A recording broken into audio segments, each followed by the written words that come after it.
Chris, in that second half, you got the game played at a really pace that really set you guys. How do you feel you impact that when you're playing those minutes and get up and down the floor?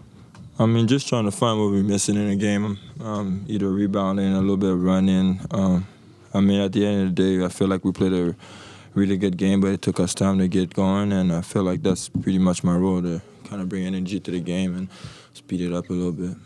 I know as soon as you come in, you start like clapping and getting guys going. Is that a second unit kind of trait this team needs? I mean, obviously, I think with the change that is going, I think it's going to take a little bit of time. I think we're doing a really good job trying to adjust, but it's the same thing for the bench. I think different guys are coming off the bench, and we're trying to get it all together game by game. But that's definitely one thing that the bench could do. Obviously, we got good guys off the bench come in, and that could bring energy. Chris, I mean, that first half, I think they had 14 threes. They finished with 21 for the game. Yeah. Was there any particular breakdown that you saw that led to those threes and their huge first half? I mean, I think they made some of them, but not all of them were open. I mean, when you watch at the clip, I think there's some of them that we definitely want to get back, but they made some tough ones too, and I know kudos to them. Obviously, they have good shooters and playmakers and guys that can hit tough shots, so we can't really be mad at every shot that they took. And Sabonis, I mean, coming into the game, he's a very, very tough cover. Yeah. How much of a challenge does he present, just the way he can pass the ball as well as score? I mean, it's because, you got to figure out a way to not help too much, but also be able to guard him. If you sag on him, he's able to make plays and all. His vision is really good, and then he's really good in the post too. So I think it's a mixture of both. But I think we did a really good job, kind of like put him in a position to get him in foul trouble. I think we want to do that more. But like I said, he's a great player. So great players do what they want, really.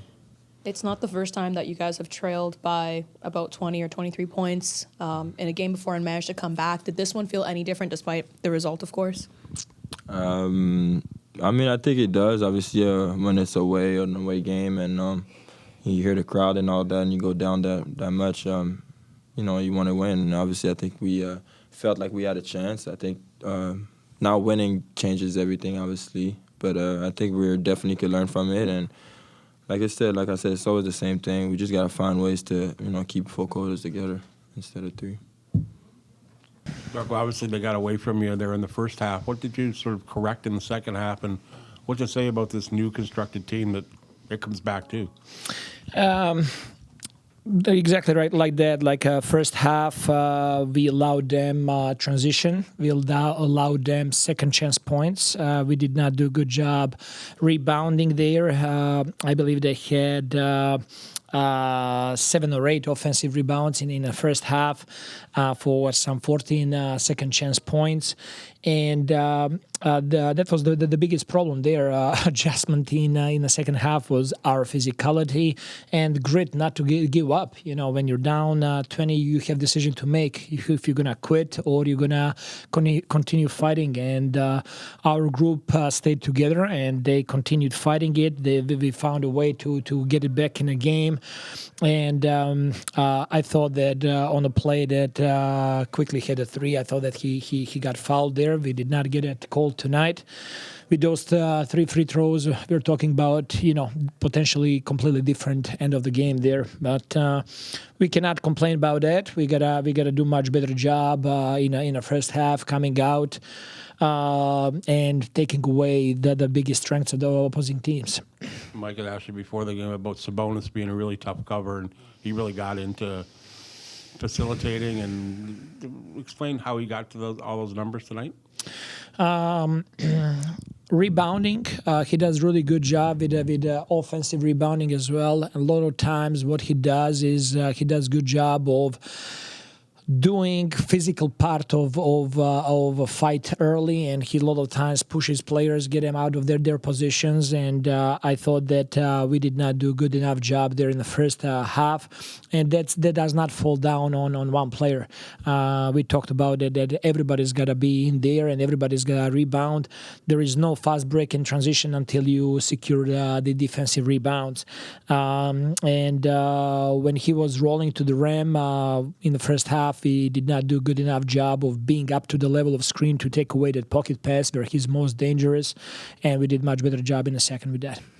Darko, when a team goes off the way they did in the first half, 14 threes or whatever it was, how much of that is you guys not dictating the way the game needs to be played? Obviously, some of it is them hitting shots that they're pretty good at hitting. So where do you kind of, when you went into halftime there, were you kind of upset with the way you were playing, or did you kind of accept that maybe they'd kind of got hot and maybe they'd come back to earth? They did get hot, but I also thought that we could do a better job on some of those. We had certain players that we had designations on them to be hot shooters and to chase them off the line, and we lost them in certain situations. We did not good enough job of just like making them play inside 3-point line. And when you play against a team like that, it's never going to be one effort. You gotta do multiple things. You gotta be able to guard them one-on-one, but also chase them off the line and then scramble and cover for each other on the other side. In second half, I thought that we did much better job, and that helped us to get back in the game. But as you can see in this league, every night you look at the league and like we were watching Indiana game and like teams scoring 150 points every night. It really comes down to shooting, and becomes really, really hard to guard shooting in this league. Can you set up a defense in the NBA anymore? Say again? Can you set up a defense in the NBA anymore? Right now, I think that the offensive skill of players and rules that are in place, they're really making it hard to be physical, because offense is protected. Every little contact, it's a foul. You're trying to avoid fouls, not to send them to the free throw line. And now the skill level of players shooting off the dribble. This is the best team in the league shooting threes off the dribble, the highest percentage in the league. That's the tendency how league is developing, and I guess that's also what fans want to see. Maybe it goes a little bit too far to the 150, 140 instead of 150 and 105. Right. Me personally, I prefer more physical game. I prefer more grinded out type of game. But this is the reality where we live in today, and we got to adjust and then take the most of what we can in a certain situation. Even though you guys have had losses or even wins in this case, where you guys have come back from a deficit like this one, does this one feel different at all? Do you think there's a takeaway from tonight that you guys can carry forward for the rest of the road trip? Absolutely. Like a couple of situations that happened tonight were coverage breakdowns. And, with new guys, chemistry on the court, communication, there's going to be a really good film that we can watch and get better at, because we're going into another game with another team that has really potent three-point shooters, and we'll have to do a better job of controlling those guys in those situations. And then finally, what did you see from your bench in terms of Chris's performance as well as Jonte's to get a career high in NBA points tonight? I thought that Jonte did a really good job offensively. I thought that his game was progressing. He was feeling more and more comfortable out there. I thought that he did a pretty good job with verticality and changing a couple of shots there at the rim.